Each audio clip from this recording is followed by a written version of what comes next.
Olá, meninos e meninas, tudo bem?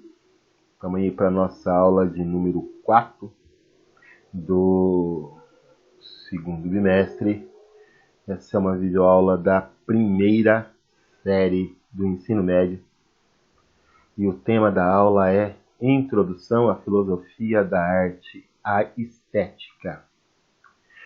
Nossa habilidade para essa aula é justamente a gente identificar, né, a chamada condição estética existencial dos seres humanos. O que vem a ser isso? O que é essa condição estética? O que discute?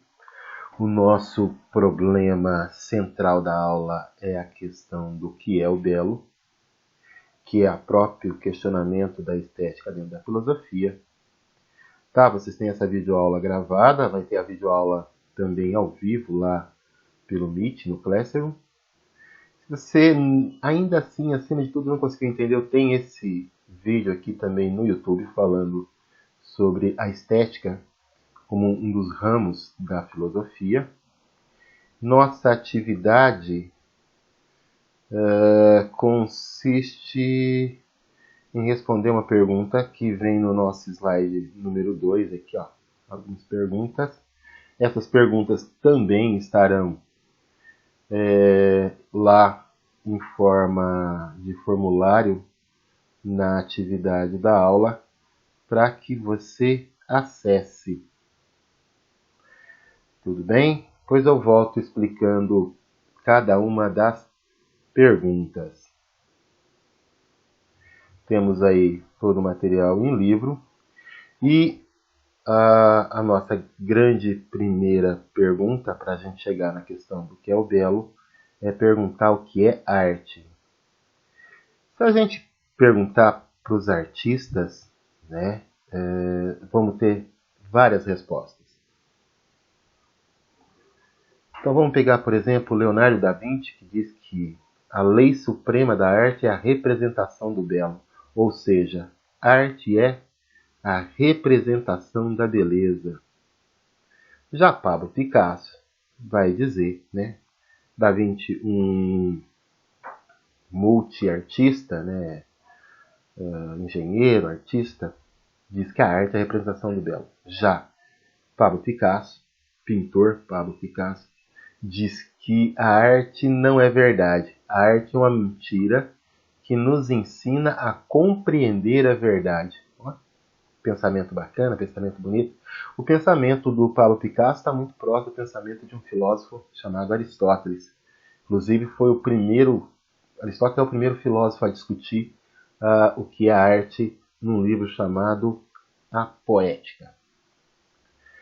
Rodin, né, grande escultor Rodin, inclusive autor daquela imagem famosa que vocês veem muitas vezes na minha aula de filosofia, que é o pensador, diz que a arte é a contemplação, é o prazer do espírito que penetra a natureza e descobre que a natureza também tem alma.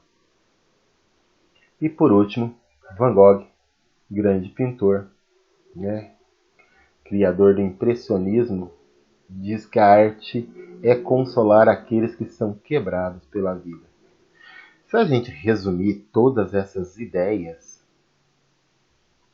a gente vai chegar nessa definição aqui de arte que tem muito a ver com todas essas falas.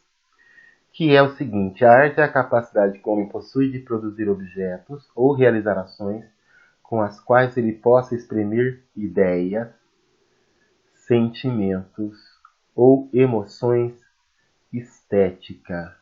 A arte é sensibilidade.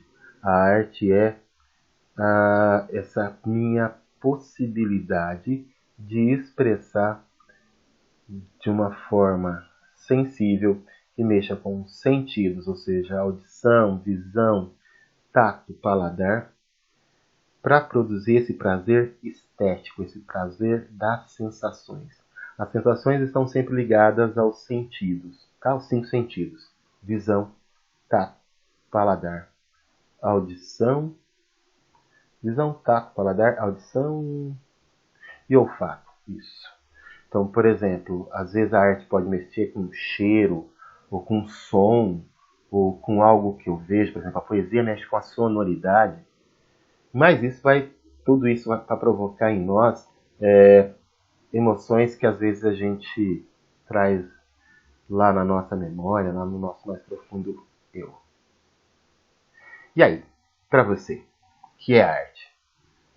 Né? Se você perguntar para cada pessoa, além dessa definição geral de arte, você vai ter aí, cada um vai ter a sua definição, cada um vai ter o seu conceito.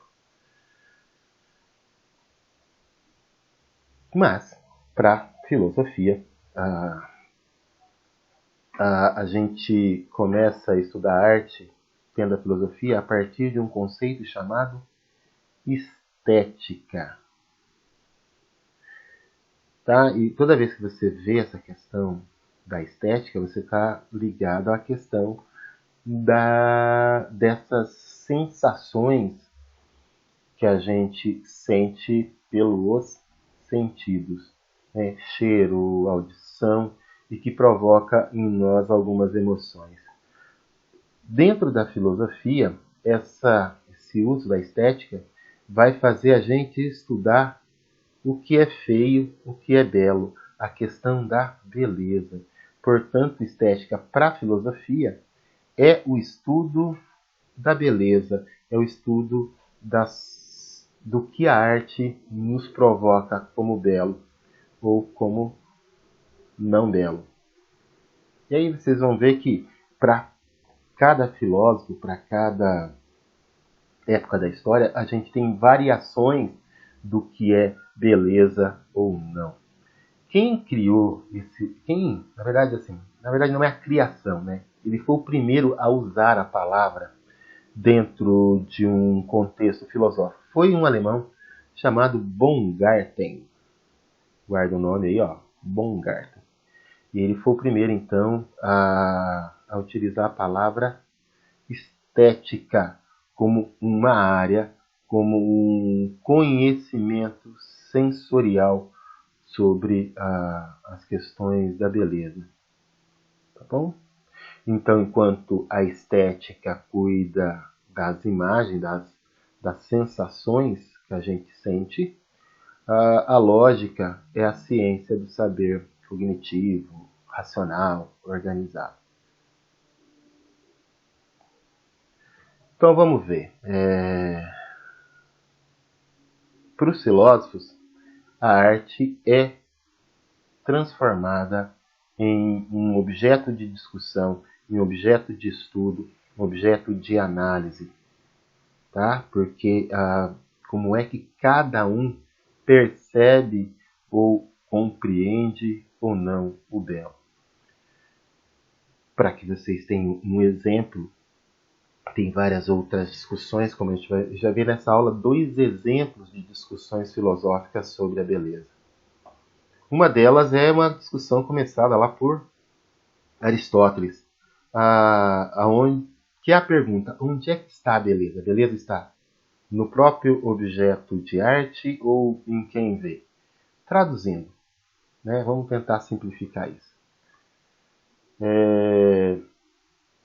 A arte é bela por si mesma ou ela depende de como a gente olha, de como é que é a nossa cultura, como é que a gente vive, o que a gente pensa sobre beleza? Então, a gente teria dois posicionamentos, duas ideias, né, duas concepções a partir dessa pergunta iniciada lá por Aristóteles. Para alguns, a beleza está no próprio objeto. Então, a arte não imita a vida, a arte é a própria vida. Então, o objeto de arte é bonito independente de quem o olhe, independente de quem o vê. Para outros, a arte ela é subjetiva. Ela depende de como é que você foi treinado e educado, o seu olhar, a sua percepção. Então, quem não tem um treinamento na percepção não conseguiria perceber determinadas belezas. Então, a grande pergunta dessa discussão filosófica aí é: onde é que se encontra a beleza? E você, o que acha? Você acha que a beleza está no próprio objeto de arte? Ou a beleza é subjetiva, depende de cada pessoa? Para a gente ir finalizando essa aula, a gente tem um conceito aí de um filósofo chamado Nietzsche, filósofo alemão, tá? Filósofo bastante popular entre os jovens ainda hoje. E o Nietzsche, quando ele resolveu estudar sobre estética, sobre a questão da arte, ele pensou a arte sobre dois conceitos, né? Num livro chamado A Origem da Tragédia, um dos livros de estreias do Nietzsche, ele percebeu que a arte trabalha com dois padrões de beleza. E isso começou lá na Grécia Antiga, né? Lá na origem da tragédia clássica. Tragédia, a gente está falando de teatro, de obras de teatro, e que esses princípios vão perpassar toda a arte ocidental. E se a gente ampliar a ideia do Nietzsche, não vai ser só sobre a arte, vai perpassar todas as ações humanas, que são esses dois conceitos aqui, ó. Apolíneo, em homenagem ao deus Apolo, né? Então Apolo seria o deus da razão, o deus da beleza contida, do equilíbrio, da contenção, das formas retas, das formas longilíneas, da harmonia, né? Para você ter uma ideia de uma obra de arte pensada pelo princípio apolíneo, pensa uma música clássica. Tá? Música clássica é aquela coisa equilibrada, harmoniosa, né? Sem grandes variações de tonalidades de som. É aquela coisa mais contida. Um outro exemplo de obra de arte por princípio apolíneo são os retratos, né? Aquelas pinturas que vão lá e retratam paisagens, com todos os detalhes, com todo o equilíbrio, com todas as formas. Já o outro princípio da arte, né, outra pulsão da arte, é o princípio dionisíaco. E ela é em homenagem ao deus Dionísio. Que é esse aqui, ó.